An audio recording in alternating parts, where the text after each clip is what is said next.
Hello everyone, welcome to some video. In today's video we're doing a how to build for the brand new Queen Hell. So she is brand new. As I'm making this video, I'm making this video on release day. But of course this will come out tomorrow. But I can tell you she's very good.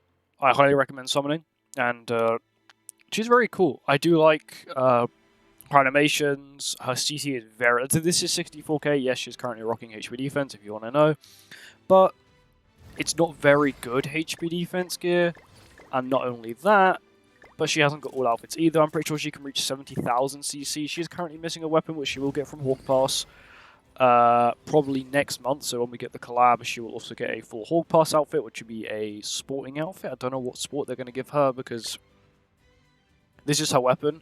This dude counts as part of her outfit as well. So if I change her outfit, this guy changes as well. It's really nice. It's cute. It's cute. Really cute. Anyway, onto the how to build. Her stats are very good. Crit resistance is a little bit on the lower side, but pierce rate is good, resistance is good, regen rate doesn't really matter. 114 crit chance. It's decent. Bear in mind she gives herself a lot of attack related stats. 237 crit damage, I'm pretty sure is the highest in the game. That isn't like a what do you call it? Well, they got like a non-critting character, for example, like a cleave based, which is OG Cusack and Freya. They're both crit damage based characters. She's a crit based character. Her crit chance is probably not the highest, but she will be critting a lot because of her team that she is on. She's on the Rag team, which has a lot of reducing defense related stats in general. Crit resistance is not too bad. Crit defense is actually very good. Recovery rate is recovery, and lifesteal is very low for an unknown character. But she does, this is the thing, she does give herself all stats up to 24%. So it's sort of like, yeah, she's only got 3%, but she's going to get a lot from just her passive alone. She'll have 27%, which puts her, like, I think second to Malascula, which is very good. Plus, she also hasn't got all her cosmetics, so if you were to get her 3 cosmetics as well, it's another 7%.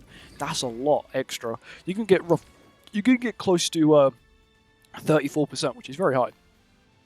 And then, of course, if they add a Hawk Pass one, a Hawk Pass outfit, headgear, might actually have a...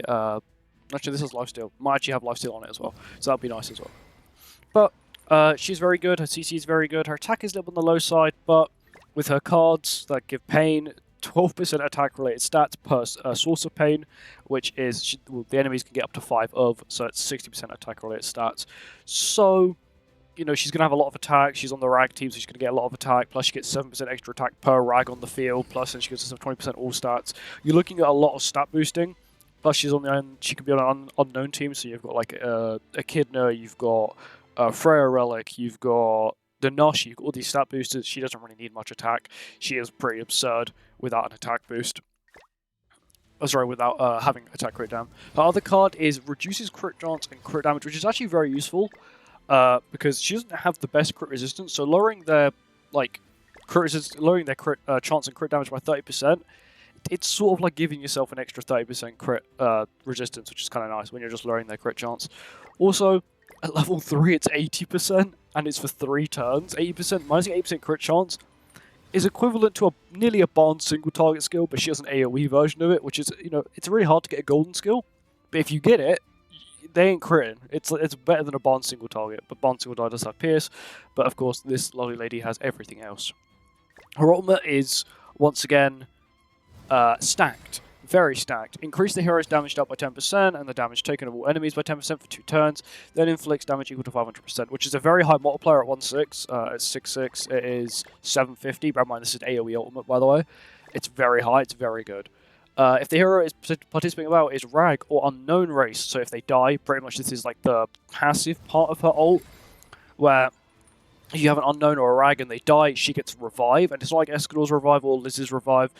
Malascula's Revive or Escanor's Revive, it's sort of like she revives, but she still has all her substats, means that you can just full heal. And of course, at 4/6 it is 2 revives, and 6/6 is 3 revives. 1/6 is only 1 revive all the way to 4/6, which then becomes 2 revive. But it's not too bad. The multiplier for the damage dealt and the damage taken does increase equally as well, which is kind of nice. So you want to be getting as many dupes as her as possible, but I would say just stick with one rotation. I had to do one rotation to get her. I would just recommend just going one rotation and calling it quits. No point going any further than what you have to go to get her, because we have a collab coming up, then we're going to have another festival, then we're going to have another festival, so you're looking at, you need roughly at least 1,800 diamonds just to do both the festivals alone, not including the collaboration. Of course, you do have to bear in mind that we do have quite a long time until said end of New Year, so the New Year banner, we've got nearly 4 weeks, which is 800 diamonds, plus, you know, all the event stuff. For example, we're getting 150 from this event. You've got Rag Story. You've got any events you've got in the future. You've got tickets if you don't really want to go in the 30 diamonds. You get 30 diamonds from getting the tickets, which is the reason why I actually finished the rotation, because we get an extra 30 diamonds from it, so I don't actually lose anything out of it, which is kind of cool. On to gear now. Her gear, HTB defense. She doesn't need enough attack, and if you go attack crit down, I think she's going to be #1 target, so you won't really want her to tank. You know, normally Tyr would be #1 target, but if they kill Tyr, she gets a revive, and when she gets a revive, it becomes a little trickier, because you sort of have to try and kill her twice, and she is decently tanky with the decent crit defense. You put her on a rag team, she's going to have got a lot more stats as well. But yeah, you have a lot of characters that you can also use to divert the damage. So you've got Ghislaine, you've got Green Freya, you've got Tyr, all these characters that can divert the damage to them instead of her, which is sort of what you would want to do. You want them to try and kill you. But of course, they're going to struggle because pain stacks and all that kind of stuff. Her debuff's kind of insane. Let's go to a passive now. I think about it. We haven't done a passive.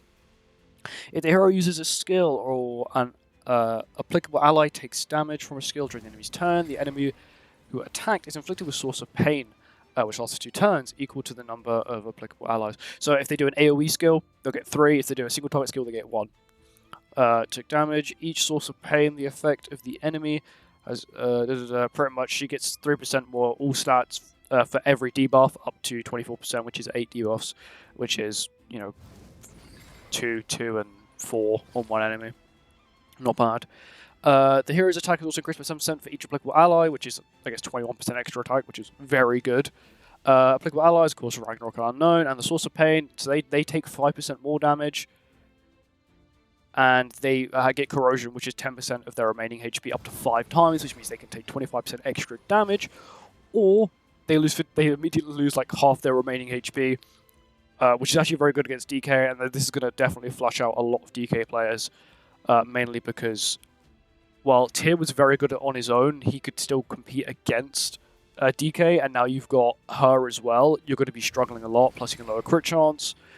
These Ragnarok characters have a lot of very powerful AoE skills, and when you put them all together on one team, they synergize very well, because they all want to have rag supports, and they're not all very, what do I say, selfish. A lot of other, for example, DK is a very selfish character.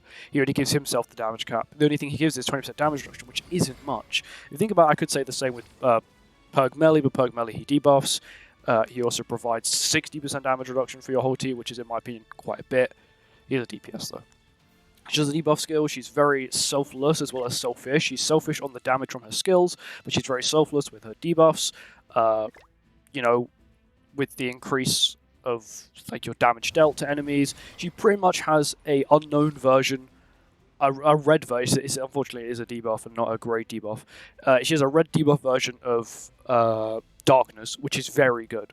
Increasing damage dealt to an enemy is very good. It's like increasing your own damage you deal, like having a damage increase instead of damage dealt, but very good. I highly recommend summoning for her. HP defense is probably the way to go, because, to be honest, getting too much attack can be sometimes a little bit overkill. In PvE, you're gonna have there's a lot of stat boosters, so it doesn't really matter. And in PvP, you just want to have as much stats as possible to deal, so that she can tank, because, you know, she can probably still get one turn by some of the more whales out there. Anyway, thank you for watching. I'll see you guys next one. Goodbye.